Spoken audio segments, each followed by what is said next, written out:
Turn our Bibles in the book of Colossians. The book of Colossians, chapter 3.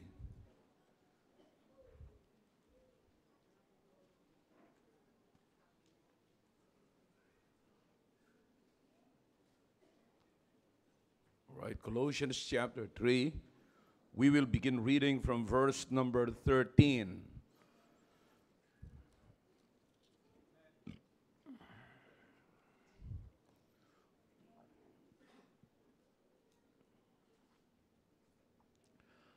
All right, verse number 13. Are you with me? Forbearing one another and forgiving one another. If any man have a quarrel against any, even as Christ forgave you, so also do ye. And above all these things put on charity, which is the bond of perfectness, or completeness, or holiness. That's it. And let the peace of God rule in your hearts, to the which also ye are called in one body, and be ye thankful. Let the word of Christ dwell in you richly in all wisdom, teaching and admonishing one another in psalms and hymns and spiritual songs, singing with grace in your hearts to the Lord.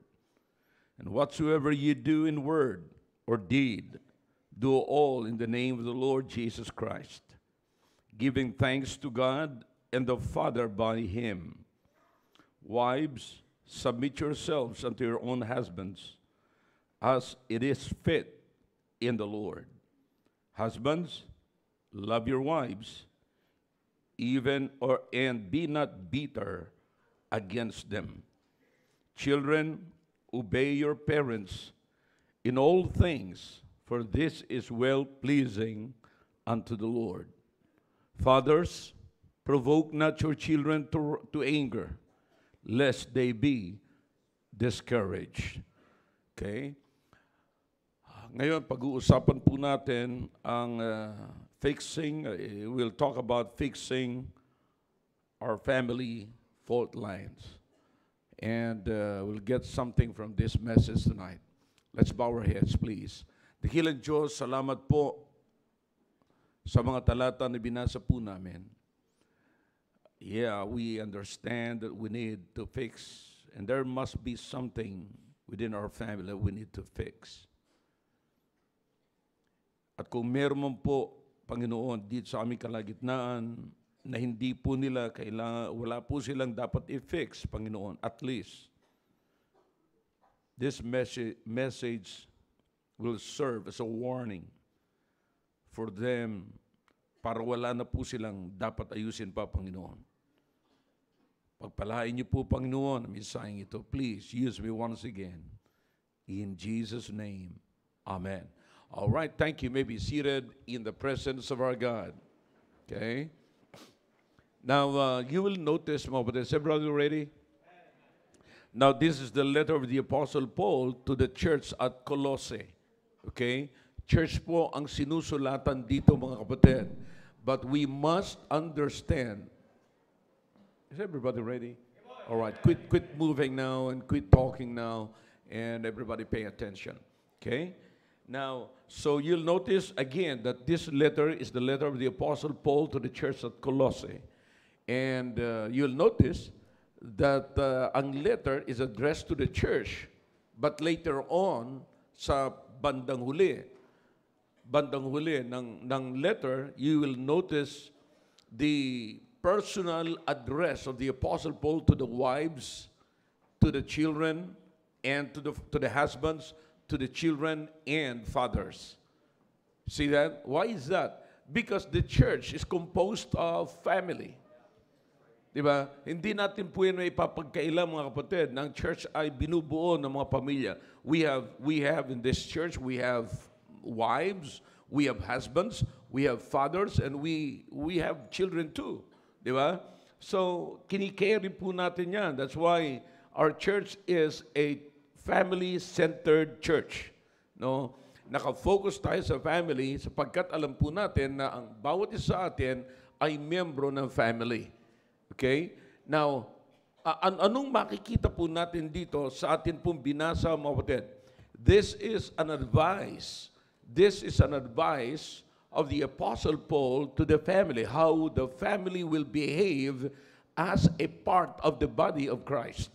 You see, how the wives will behave in the body of Christ, and how the husband will behave in the house of God, and also the children, and as a father for the leaders of the home. You see, dapat alam nila kung paano sila magbe-behave, ano ang kanilang kaugalian, o ano ang dapat nilang isaugali, mga kapatid, iasal sa loob ng bahay-sambahan. Because the church is composed again of the family. Okay? So we have fathers, we have children, we have wives, we have husbands too. So, yung mga bagay na yan, mga personalities na yan, ang bumubuo ng church, mga kapatid. So, the Apostle Paul is, although the letter was addressed to the church, but he also addressed the what? The personalities in the church. So, it's a very particular or personal address, mga kapatid, na tinukoy niya talaga ang individuals. Okay? Now, so you will notice here, what is the main thing here? The first part of the letter, or of this chapter, in chapter 3, because chapter 3 is just a part of the letter, and then in part of chapter 3, nag-start po tayo doon sa verse number 13, which is, again, hindi pa ina-address. Kung hindi mo titignan, hindi pa ina-address. Parang nakikita mo ang address niya pa, isa church pa. Pero again, anumang bagamat, kahit na hindi pa sa chapter 3, chapter 1 pa lamang, again, tandaan nyo, you keep this in your mind, that in the church is composed of family. So dapat nating makita po yun. Okay? Amen. Bagamat yung iba sa inyo rito, wala pa dito yung inyong pamilya. But as we study this message, you listen to this message, I believe that you can also learn how to win your family if they're not still in our church. Okay? Dapat matutunan po natin kung paano natin mawiwin sila at madadala natin dito sa loob ng bahay-sambahan. Okay? Listen, ang bawat isa sa atin dito, bawat individuals na nandito ngayong gabi, mga kapatid, ay hindi aksidente na nandito kayo. It's the plan of God. It's not an accident for the individuals to be here tonight. But it's God's plan for you to be the first to come to church and to learn something about God and to grow in your faith that you might win your family. Okay? Did you get that? All right. So I hope nakuha niyo po yan, mga kapatid. Ngayon, ang sabi ng Biblia dito, mga kapatid, is forbearing one another and forgiving one another. Now, if there is any quarrel, if there's anything na hindi napapagkasunduan sa loob ng pamamahay. So you see, the Apostle Paul was talking about reconciliation here. Oneness, mga kapatid. See? Oneness. And that is in verse number 13. And in verse number 14, you'll find out that oneness, mga kapatid, is the result of love in verse number 14. That is charity. Okay? And then in verse number 15, you will notice that the Apostle Paul mentioned about the peace of God. Now, yung peace of God, ibinigay po yan sa atin, mga kapatid. Noong tayo nagkaroon ng peace with God. All right? We receive the peace. Peace of God is a gift from God when we enjoy or when we have peace with God. Okay? Nung nagkaroon tayo ng peace with God, binigyan tayo ng peace of God.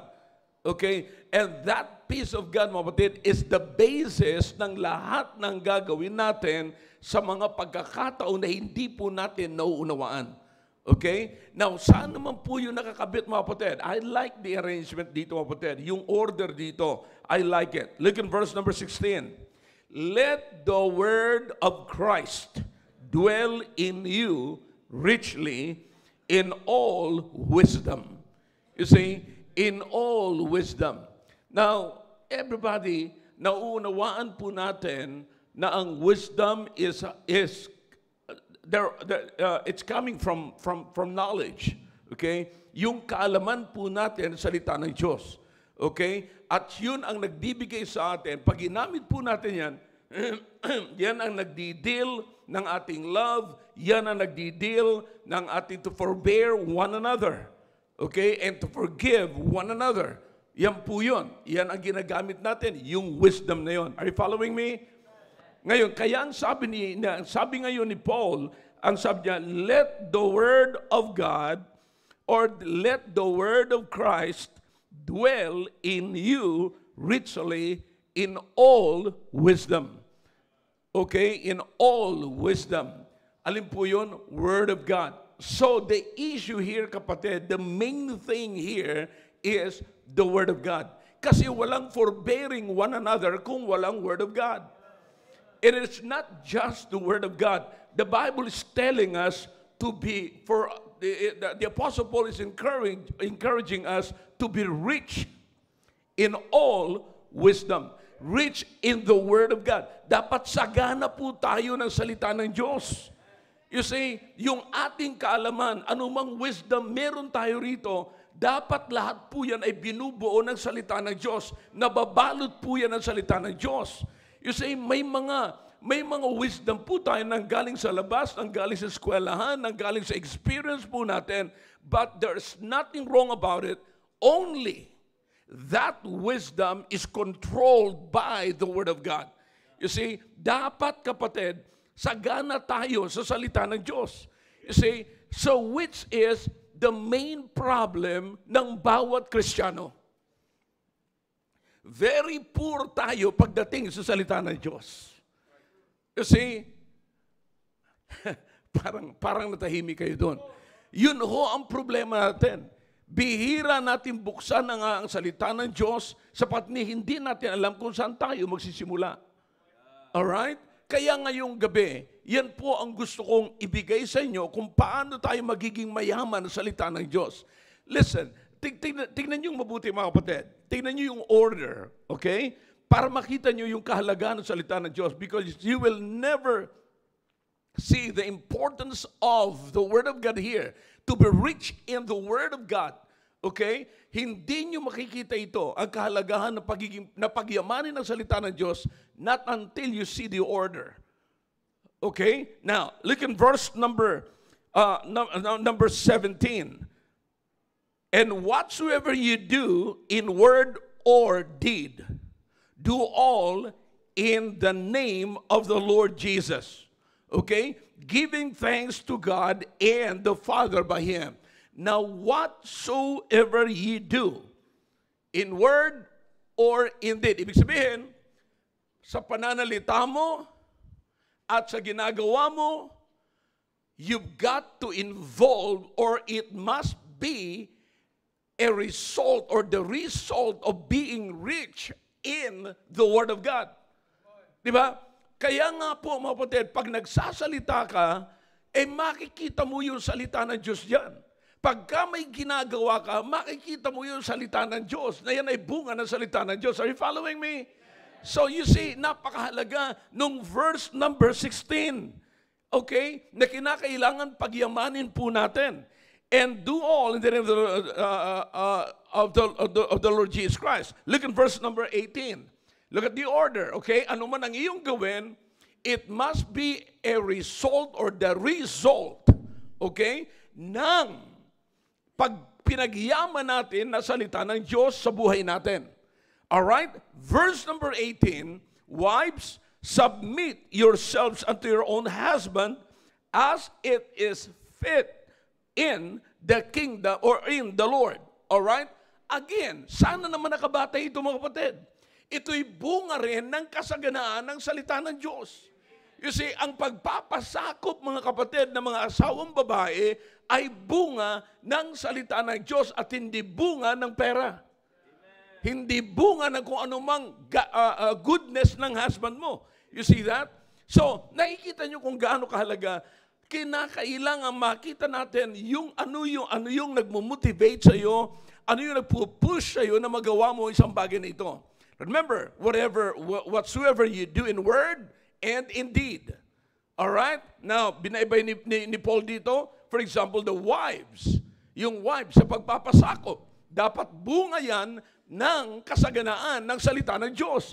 Now, na-imagine niyo po ba, mga kapatid, ang isang wife na hindi sagana salita ng Diyos? Oh yeah. Oh yeah. Let's be honest. I'm your pastor tonight. I'm your friend.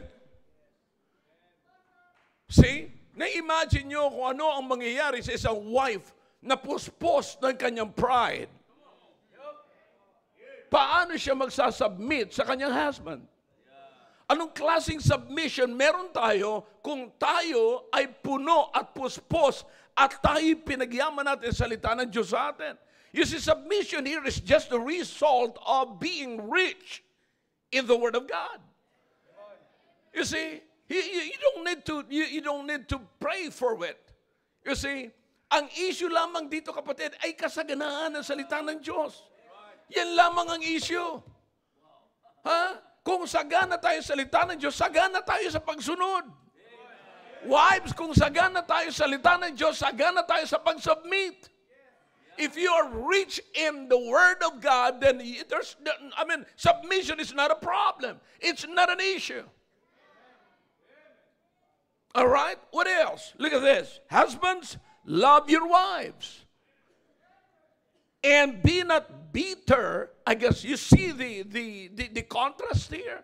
Nakita nyo, sa halip na love, bitter. Kung wala yung love, sinasabi ni Paul dito, particularly in this issue, kapatid. Kasi maraming mga, makikita ka rin ng ganito sa Ephesians eh.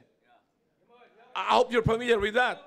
Okay? Pero dito iba eh. Ipinakita sabi ni Paul sa Ephesians, husbands, love your wives even as Christ loved the church. But dito, ibang kapatid, ang pinakita ni Paul dito is the opposite. It means, if you don't love, you are bitter. You see? Now listen, pagkasagana ka salita ng Diyos, if you're rich in the Word of God, bitter will never have a place in your heart. Walang lugar, kapatid, ang bitterness sa puso mo kung nananagana ka salita ng Diyos. See that? So makikita nyo, again, the issue is the Word of God. All right? What else? Verse number 20. Children, what? Obey your parents. So, we have the wives, we have the, talk back to me if you can, husbands, and now we have the children.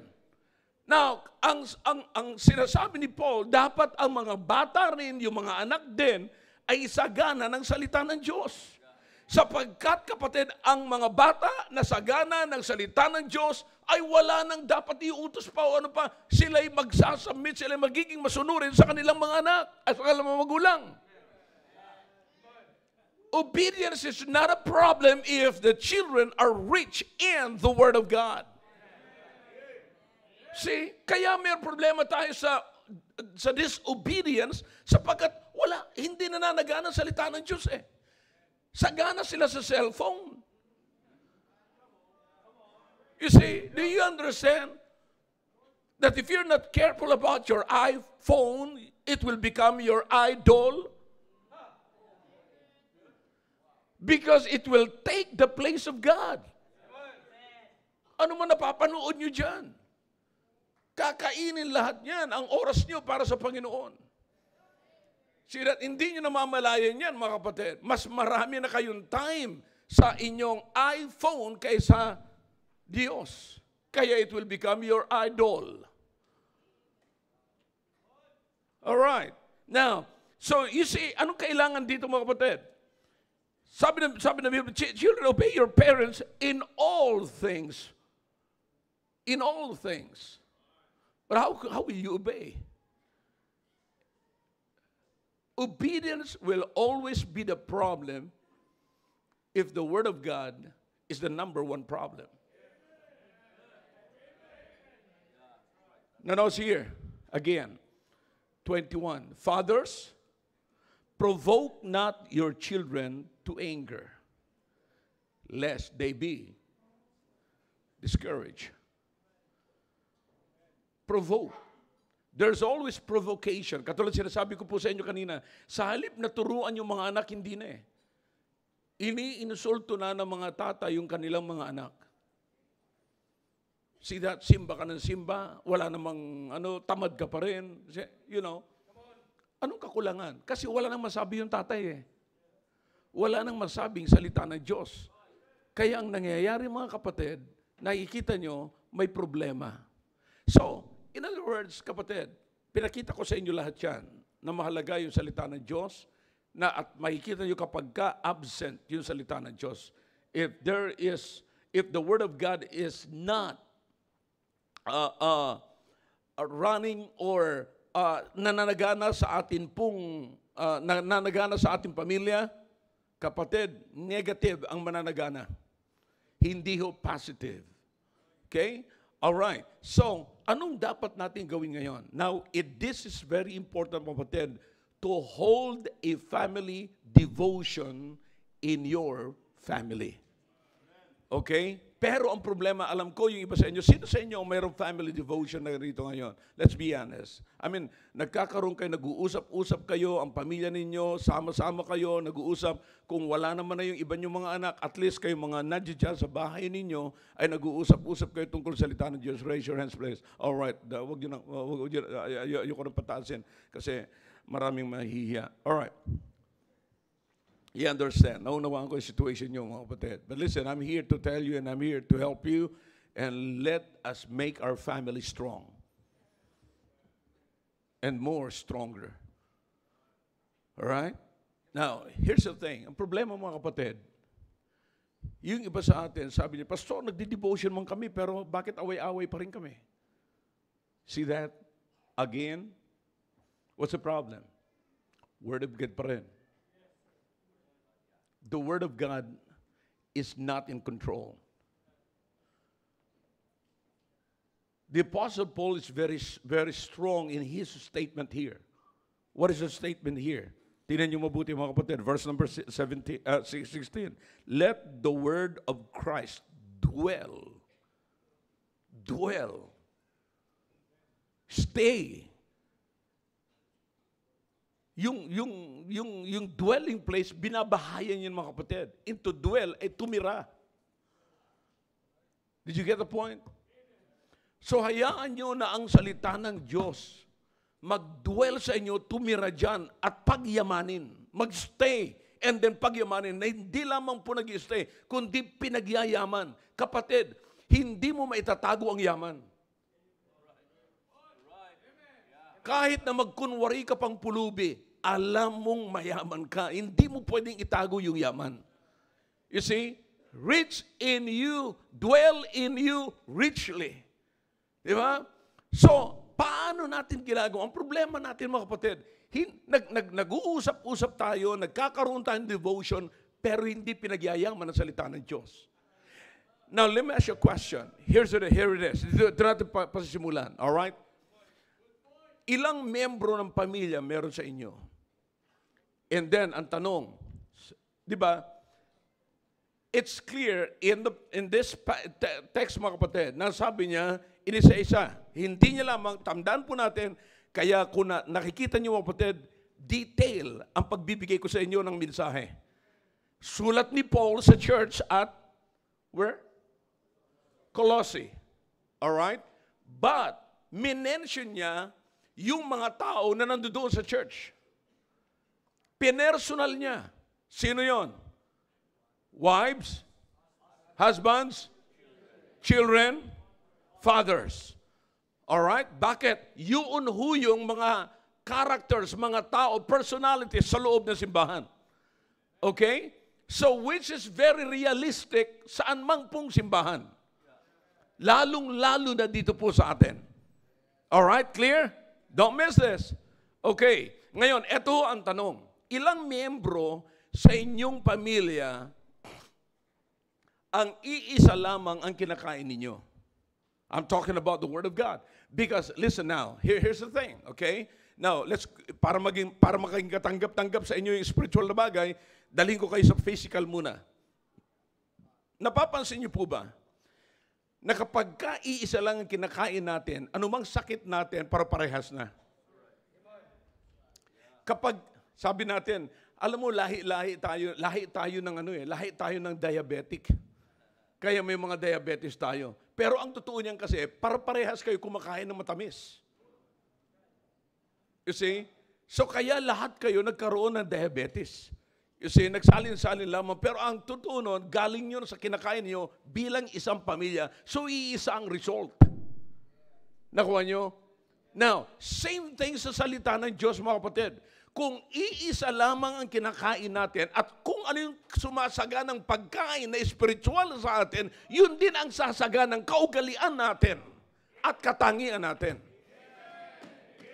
Pag kumain ka ng maraming matamis, magkakasakit kayo ng diabetes. Pag kumain kayo ng maraming salita ng Diyos, aapaw kayo, kapatid. Dito sa mga binanggit dito, there is submission, there is love, there is obedience, and there's no provocation for the fathers.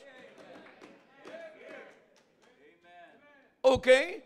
Now, pero pagka hindi, kaya alamin nyo muna, alright? Here's the thing, kapatid, sa mga leaders ng tahanan, sa mga fathers, nawa, simulan ninyo ang pag-hold ng devotion sa inyong tahanan. Because the Word of God is very important. Okay? Simulan ninyo. Kung hindi pa, tignan nyo mabuti. Alright? Listen.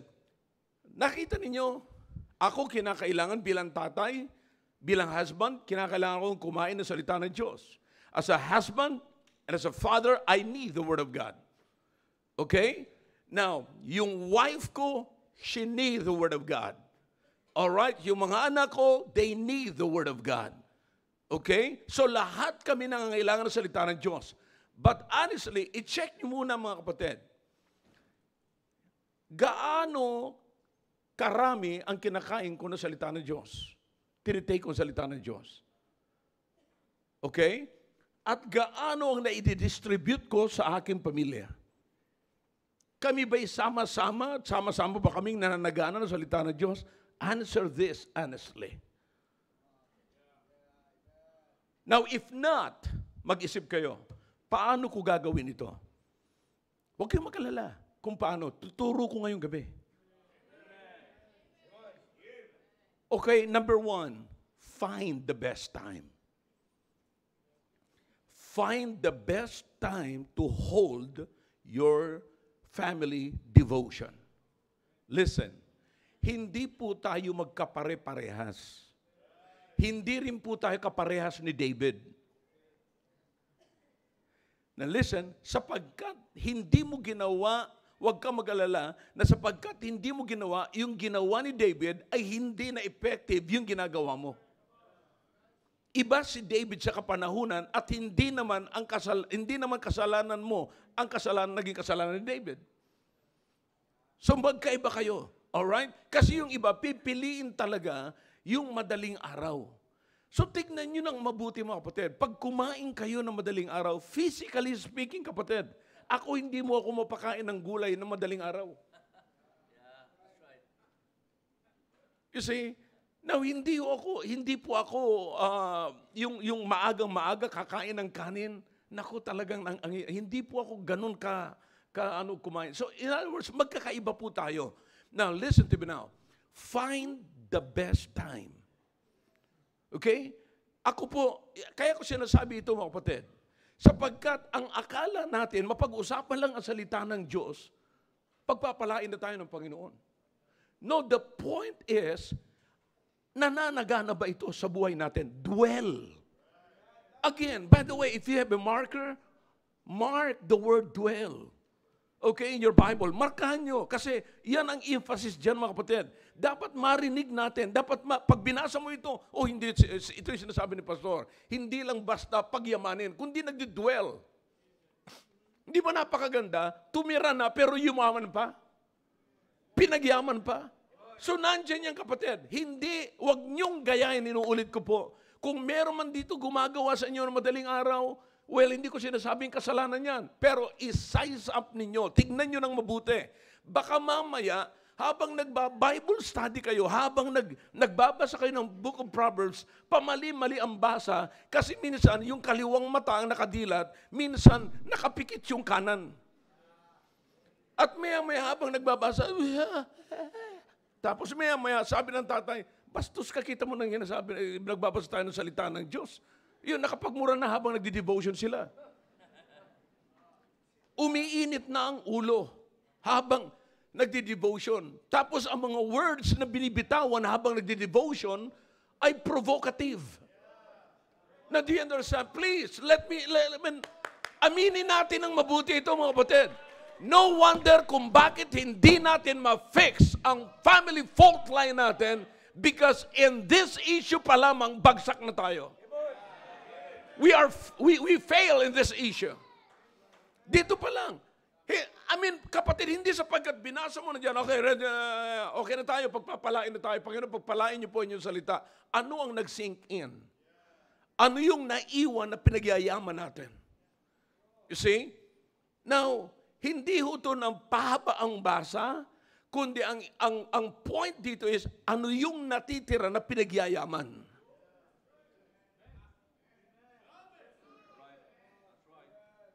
See? Now, so this is very important. Kaya sabi ko sa inyo, find the best time to hold. Hindi ho masama at hindi kayo nagkakasala kung maliligo muna bago magbasa. Hindi rin kayo nagkakasala kung kayo maglilinis muna bago kayo magbasa. Bakit? Na-condition na yung sarili mo. Nagising ka na. Hindi, pastor, hindi mo inuna ang Panginoon. Diyan ka nagkakamali. Nung naglinis ako, Panginoon ang nasa isip ko. Remember, look at your Bible. Whatsoever you want, do.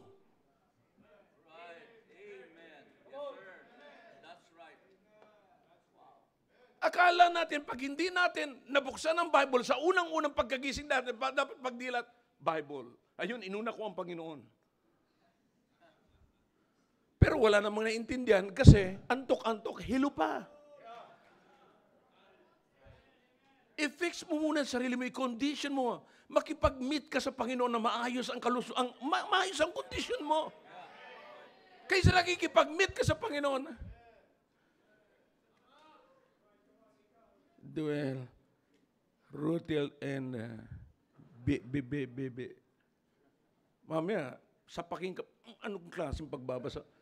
Tapos you call it devotion. What a devotion.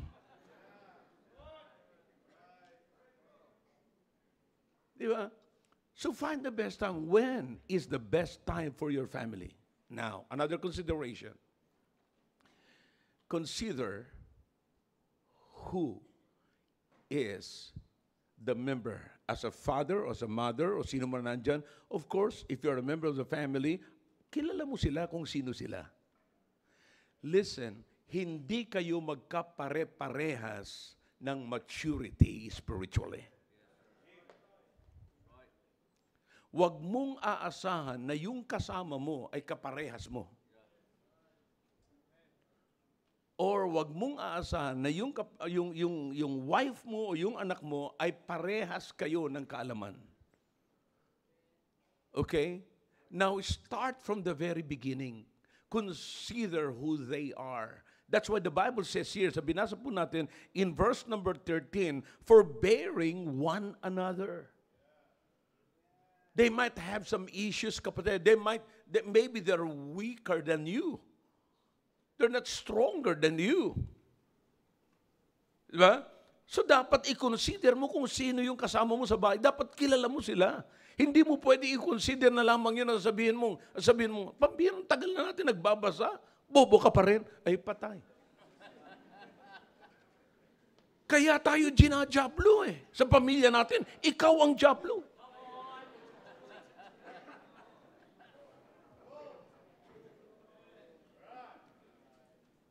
Sana hindi na kayo nag-devotion, hindi pa kayo nagkaganyanan. Kaya nagsimula yan doon sa hindi tamang oras. Okay? Now, here's the thing. When is the best time for you to hold the family devotion. Kailan kayo nagtitipon-tipon na lahat kayo ay merong magandang kondisyon? Okay? Alright, by the way, it's a work. Trabaho po ito, kapatid. Kinakailangan trabahuin mo ito, kinakailangan i-enforce mo ito. You have to do the work. You have to spend time. Huwag mo sabihin, wala na kaming oras. Thus, wala na hong mangyayari sa family devotion ninyo. You have to allot, you have to find, like what I've said, you have to find time. Find time. Okay? Alamin nyo ng mabuti, saan kayo nagkakaroon ng problema? Sa oras.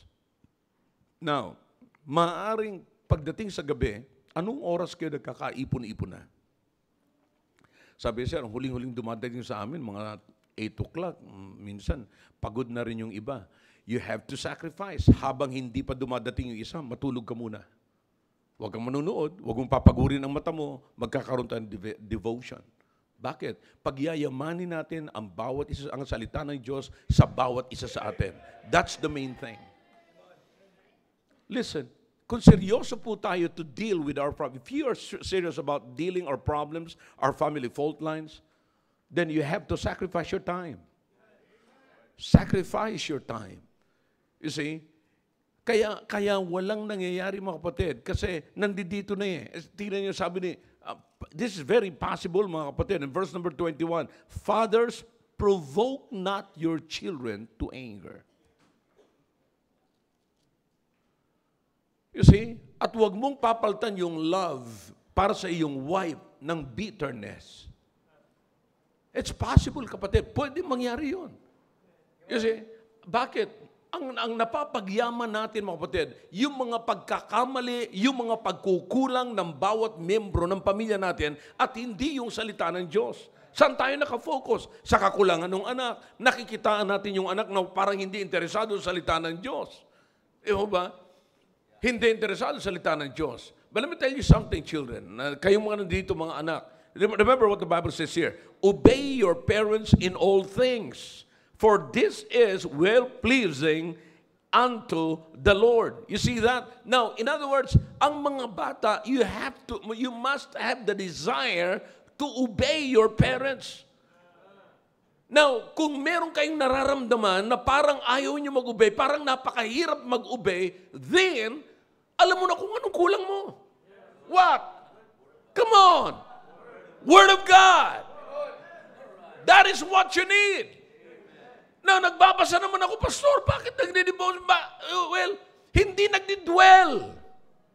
Dalawang pwede mong gagawin, dwell and become rich. Dwell. Dapat mag-stay yan dyan para kung yan ay lumalampas lang, hindi mapapagyaman yan. Panatiliin mo para yumaman, yumabong. See? So that's the purpose, okay? Now, dito muna tayo. Paano tayo mag-hold ng devotion? Alright, find time. Alright? And then, sino man ang matured kapatid dyan, yun ang mag-initiate ng devotion. Maaring sasabihin natin, maaring yung tatay. Tatay, huwag kayong masyadong mapuno ng pride na ang maglilid ng devotion ay yung babae, yung nanay. Ay, hindi ka pa nga marunong eh. Aminin natin na mas nakakaalam yung babae. Pagdating sa bagay nito, it's not about superiority, it's about maturity. Those are two different words. Superiority and maturity. You see? Now listen, maraming matured pero humbled. Maraming mga superior but they are immatured. Come on, talk back to me if you can. Di ba? Iniisip natin, I'm the leader of the home. Oh yeah, pero immature ka, bata. Yeah. Wake up. Kapatid, listen, yung pagpupunta natin sa church, kung ang inaasahan lang natin, mga kapatid, na makakatulong sa pamilya natin ay pagpupunta natin ng Sunday and Wednesday, tapos pagdating pa natin dito tulog, ano ang asahan natin mafi-fix sa pamilya natin? I'm trying to teach you how to make an extra. Kumbaga sa income, tinuturuan ko kayo magkaroon ng extra income. You can do it. DIY. Do it yourself. You see? Now listen. So, saan tayo mga kapatid nagkakaroon ng problema? Alright? Pag-set up natin ang time, consider one another. Okay? Na pagka sinabi ng isa, pagod na ako, nauna ako, alright. That's why merong word dito, forbearing one another. Alang-alang sa iyong kapatid, maghintay ka, huwag kang matutulog.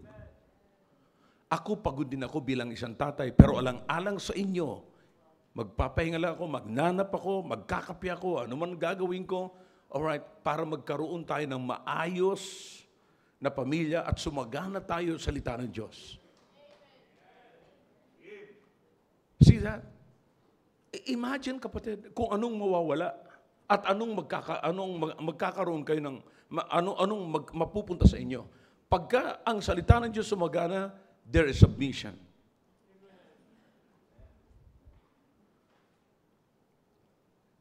Imagine kung walang salita kasaganan salita ng Diyos. Kung walang submission within your family mula sa inyong mga asawa, huwag na kayong magtaka. Check nyo na kaagad. Hindi pa sumasagana ang salita ng Diyos. Nag-uusap naman kami, Pastor, hindi nga nagdi-dwell. At kung hindi nagdi-dwell, hindi sasagana. Okay? So set up the time. At pag nag-set up ng time, alright, consider one another, forbear one another. Alright? Are you getting something here? Alright. Tsaka, i-forbear mo. Yung wala, di ba, hintayin na lang natin si kuya, o hintayin na natin si ate, o hintayin na natin si tatay, hintayin natin si nanay. You see, siguro madali naman matapos yung pagmamadyong niya. So, well, hintayin natin siya. Okay? Pag-sacrifice, alright. Naghihintay ka, okay. Sabihin mo, puyat ka, okay, magpahinga ka muna. Mamaya, magdi-devotion tayo. Alright? So, sino mag-hold ng devotion? Kung sino man mag-hold ng devotion, ilagay nyo sa puso ninyo, hindi parehas ang level ng maturity ninyo. Okay? And then, avoid provocative words. Avoid. Hindi yung tuturo mo pa, o ikaw, Broknoy, alam ko, tigas ng ulo mo talaga, kaya itong salita nito, tama-tama to. Binuksan natin, no? Tignan mo. Ano sabi ng Biblia? Obey. Kaya dapat nag-obey ka. Ilang beses ka na utusan, kung hindi ka pa dyan hambalusin, hindi ka babangon. Kita mo? Para sa'yo talaga to. Para sa'yo to. Avoid it. Now listen, ang isang tatay, isang leader ng tahanan, mga kapatid, kung meron kayong problema sa tahanan, alright, maghanap kayo ng salita ng Diyos kung paano siya matutulungan at mapapalayo yung gusto mong ilayo sa Kanya. See? So, do it as a result of the enriched Word of God that dwells in you. Okay? So, diyan mo makikita kung talagang mayaman ka sa salita ng Diyos. Avoid provocative words. Now, live something. Live a phrase or a passage in the Bible, from the Bible, that they will remember sa kanilang araw or bago matulog, whatever time na ginawa mo for your devotion, family devotion. Okay? Ano yung subject? Ano yung gusto mong listen, by the way, you have to be filled with the Word of God. You study the Word of God. Now, kung kayo man ay nagbabaybay ng Book of Proverbs, okay. For example, let's go to the Book of Proverbs. What date today? 20? Let's go to Proverbs 23. All right? Kapatid, sinusubuan ko na kayo, ha? Okay? Proverbs 23. All right. So, what are you going to do in the book of Proverbs, chapter 23? All right, here it is. Kung sino man ang mag-hold ng devotion, mga kapatid, basahin nyo na ito ng buo. Huwag nyo lang babasahin kung kailan kayo mag-hold ng devotion. Bakit? Para alam nyo na yung point ninyo.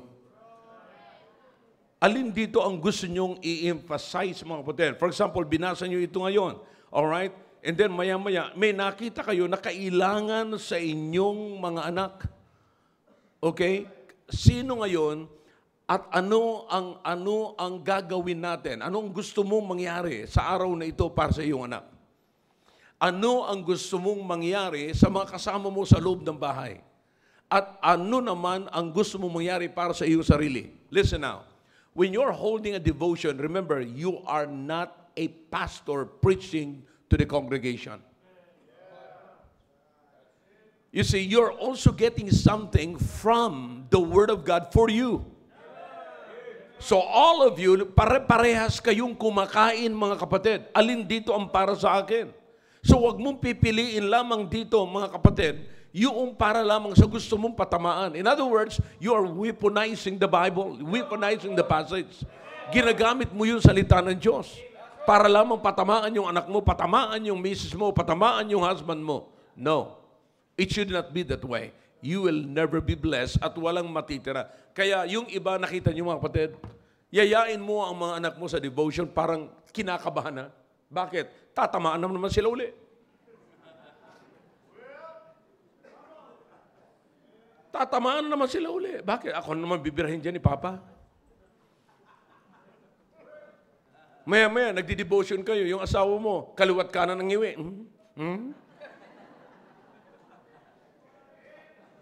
Bakit? Kilala ka niya. Wini-weaponize mo yung passage, kapatid. You see? Now, for example, pumili ka rito. Alright. Alba, anong napili mo rito? For example, verse number 7 sa chapter 23. Tama? Alright. Anong sabi? For as he thinketh in his heart, so is he. Eat and drink, saith he to thee. But his heart is not with thee. So, anong pinipasize dito ni Solomon? Pwede ka palang magsalita ng isang bagay kahit hindi totoo sa iyong puso. Now, sabi ng Biblia, as he thinketh in his heart. Hindi yung sinasabi mo. As he thinketh, what is in your heart? Ito yung sinabi mo, pero wala yan sa puso mo.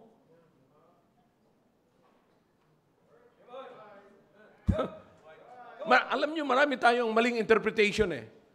You see? For example, sinabi mo dito, alright, uminom ka, kain ka.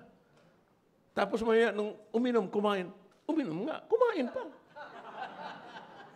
So, ibig sabihin, nung niyaya mo siya, wala sa puso mo yon, nasa nguso mo lang. So, yung alin dito ang nasa puso mo, yung sinabi mong, kumain nga. Halika, pasok ka, kain ka. Pumasok nga. So, nakikita niyo mga kapatid, alin doon ang nasa puso? Yung huli. Yan ang sinasabi ni Solomon dito. Oh, ngayon lang naunawaan to. See that? So, mga kapatid, listen now. Kaya nga, anong dapat nating, ano ang emphasize? Every time na magbubuklat kayo ng Bible, kung anong sinabi dito, for as he thinketh in his heart. What do you think? What is the most important word in this verse, mga kapatid? Heart. Heart. Okay? So pag-aaralan nyo na, as he thinketh in his heart.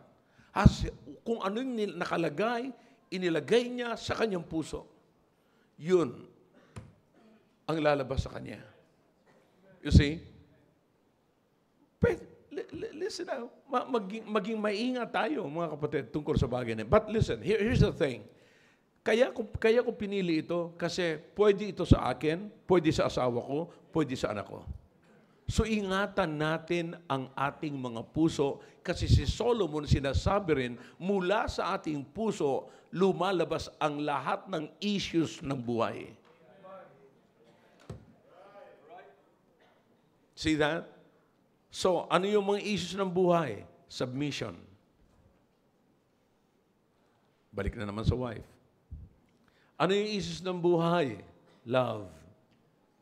Ano yung mga issues ng buhay? Disobedience and obedience. Ano yung mga issues ng buhay? Balik ka doon sa tinuturo sa Colossians. Provocation, bitterness, mga issues yan. Yeah? So, pipili kayo ng topic. For example, sa gabi pa lamang, binasa nyo na or bago kayo mag-hold ng devotion, nagbasa na kayo. Okay? Habang galing kayo sa trabaho, nagpapahinga kayo. So habang naninigarilyo, tignan nyo na kaagad itong passage na ito para may makuha kayong verse. Nako, recorded.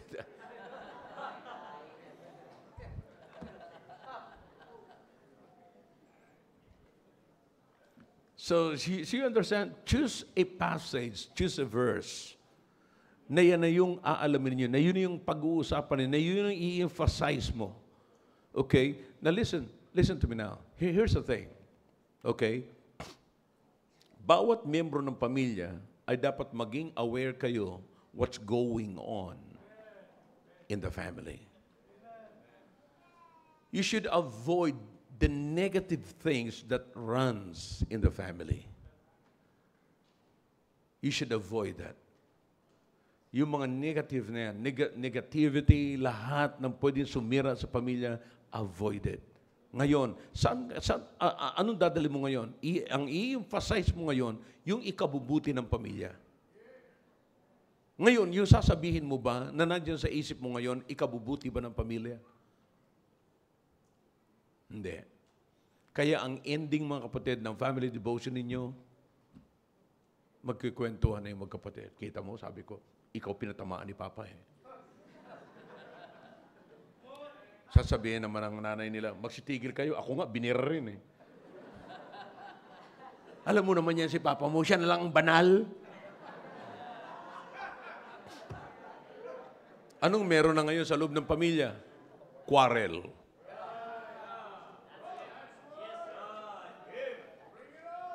Anong pinagyaman nila ngayon? Bitterness. You think mabubuhay doon ang submission? Mabubuhay doon yung love? No. Anong mabubuhay sa ganung klaseng devotion? Bitterness, anger, discouragement.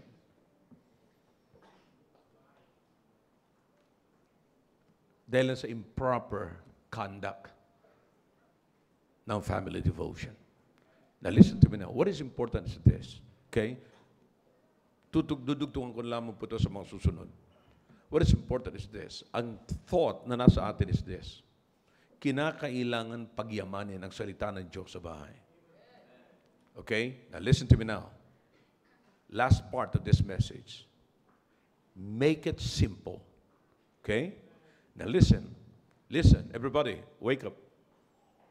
Kung dito kayo nahihirapan, all right. Ano ang huling mensahe na narinig ninyo bilang pamilya sa loob ng simbahan? Okay? Then, yun ang pag-usapan ninyo sa loob ng bahay. Yeah. Yun ang pag-usapan nyo para hindi na kayo mahirapang maghanap dito, kapatid. Makaubos na kayo ng isang sigarilyo, wala pa kayo nabubuong mensahe. See that? So yun ang pag-usapan. I said, ang pag-usapan ay yung mensahe ng pastor, wag yung pastor.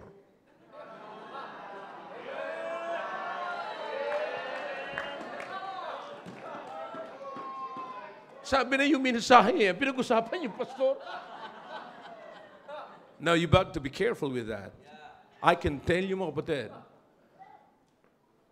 be careful, mag-ingat kayo kung anong pinaparinig ninyo sa inyong mga anak. Because maaaring habang nakaupo kayo dyan, kaya nyo, kahit nagsasalita kayo ng negative against the man of God, kaya nyo maupo dyan at kaya nyo pang makinig. Pero yung mga anak ninyo, hindi nila kaya yan. Nakaupo lang sila dyan, pero negative na ang mindset nila. And before you know it, paglaki nila, wala sila sa gawain, wala sila sa church, makikita nyo, sino ang nagtanim? Sino ang nag-provoke sa kanila to be out of the ministry? You, parents.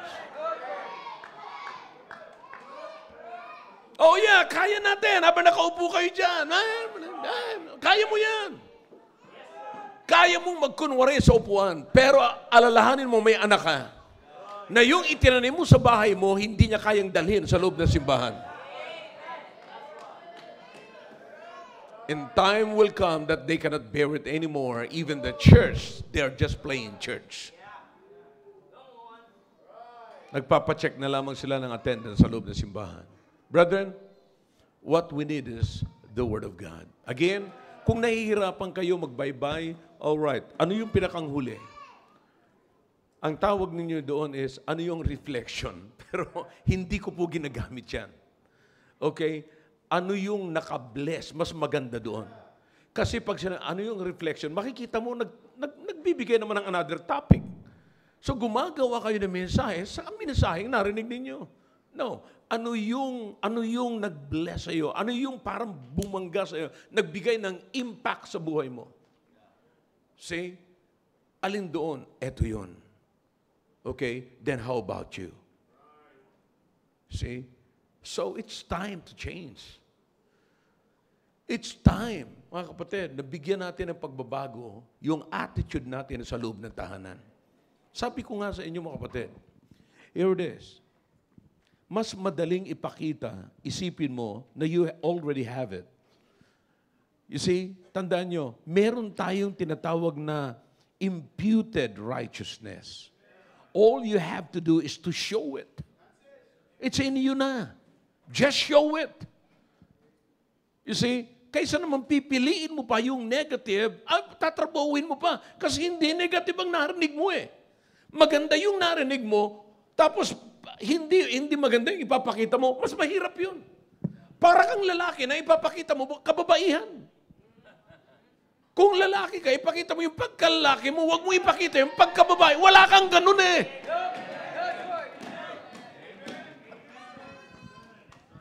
Mas mahihirapan ka. Kaya nga yung mga lalaki, ang hirap mag-high heel. Kasi pambabae yun eh. Ang hirap mag-lipstick. Di ba? Ang hirap makakita ka, maglagay ka ng extension ng pilik. Ay, Mario. Ang hirap. See? Pero kadali-daling ipakita ang pagkalalaki mo kung lalaki ka. At madali rin ipakita ang pagkababae mo kung babae ka. Madaling ipakita ang Kristyanismo mo kung Kristiyano ka. Madaling ipakita ang righteousness if there is an imputed righteousness within you. Am I clear to you? Brethren, that's it. Make it simple. Ako'y naniniwala, ang pinakang issue rito, kapatid, is verse. Let's go back to the book of Colossians. Verse number 16. That's the most important passage here. Let the word of Christ dwell in you richly in all wisdom. When it comes to submission, let the word of God dwell in you richly. Submission will never be a problem. When it comes to love, then let the word of Christ dwell in you richly, and love will never be a problem. Children, obedience will never be your problem if you will allow the word of God dwell in you richly.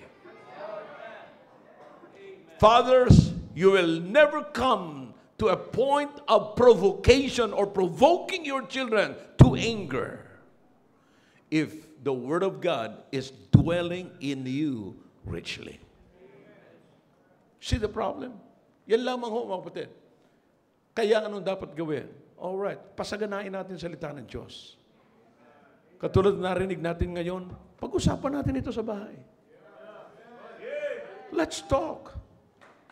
Maging ang Panginoon, alam nyo ba, nananawagan sa Israel nung araw, sa children of Israel. You turn your Bibles in the book of Isaiah, chapter 1, verse number 18. Isaiah, okay, chapter 1.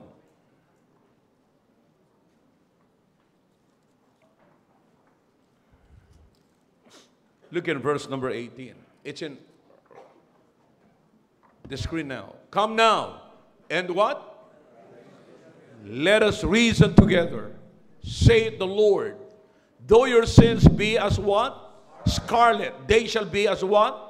White as snow. Though they be red like crimson, they shall be as wool. Okay, nasaan ngayon mga kapatid?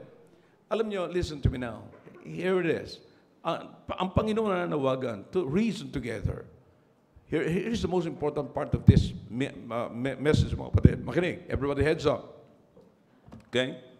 Pag ginawa nyo ito sa tahanan ninyo, at wala kayong problema, listen, sa pamilya ninyo, natututo, sinasanay nyo ang sarili nyo na unawain yung asawa mo, unawain yung anak mo, at yung asawa mo rin ay masasanay na unawain ka kasi hindi sa lahat ng oras. Kapatid, maayos ka. Kahit sabihin mo ikaw ng pinakang righteous sa lahat ng righteous, tandaan mo, may unrighteousness ka pa rin kasi tao ka. Okay? Now, kapag ka sinanay mo sarili mo sa pag-uunawa sa asawa mo, sa anak mo, masasanay din ang asawa mo na unawain ka at ang anak mo na unawain ka. Now, hindi nagtatapos yan. Lalabas ang anak mo, hindi siya magiging suspicious sa mga tao. Maniniwala siya at magkakaroon siya ng magandang attitude towards his neighbor or towards sa kanyang mga kapwa. Did you get the point? Hindi yung ang mga anak natin ay mapagduda na rin kasi tayo ang nagtanim sa kanila na maging mapagduda eh. Kaya naging mapagduda sila sapagkat tayo nagturo sa kanila na maging mapagduda sila. It's sad. Saan natutunan yan? Sa bahay. Saan sila natutong maging negative? Sa bahay. Let's be careful. Kaya nga mga kapatid, mahalaga na pagyamanin natin ang salita ng Diyos sa loob ng tahanan po natin. Lalabas ang mga anak natin na may wisdom yan, na sagana ng salita ng Diyos. Am I clear to you? Did you learn something? All right. Tutuloy po natin to sa next Sunday. All right? All right. Shall we all stand, please? Father, thank you for your words. Thank you for the message. I beg you, O God, to please continue to speak to your people. Help us to learn and to grasp the Word of God, O God, the truth from your Word, from your message, O God. And let the Word of God dwell in us richly. Thank you. Bless your people as they come to your throne tonight. Nawa po, anuman ang mga problema namin sa loob ng pamamahay, pag-usapan po namin ito. Help us not to be self-righteous, O God, but the point that we need right now is the Word of God must dwell within us richly. Thank you, O God. Bless your people as they come. Your heads are bowed, your hearts are closed. God is speaking to your hearts with a message. Then let's do it. Let's make business with God.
Dakilang Diyos, marami pong salamat sa ginawa niyo po sa aming kalagitnaan. Salamat po sa inyong mga anak na tikluptod na lumapit po sa inyong harapan. O Diyos, pagpalain niyo po ang bawat binitawan po nila para sa kanilang pamilya. We love our family, O God. We love our family. We really love our family. At nawa po, Panginoon, patuloy na amin pong pagyayamanin ang iyong salita. The only way to stay together is to let the Word of God dwell within us richly. That's the only way, O God. Sapagkat wala pong love na mag-i-exist. Walang submission na mag-i-exist. Walang obedience na mag-i-exist. Kung wala pong kasaganaan ng salita ng Diyos. Mabigat po ang aming kalaban. Matalino ang aming kalaban. Alam ng Diablo, Panginoon, kung paano kuhanin ang time namin para sa inyo, para sa inyong salita, at para sa aming pamilya. Nawa po ang mensaheng ito ay patuloy po na magre-ring sa aming mga tainga. At makikip po namin sa aming mga puso at pag-uusapan po namin sa aming tahanan. Please, O God. In Jesus' name I pray. Amen. Amen. Amen. Did you learn something?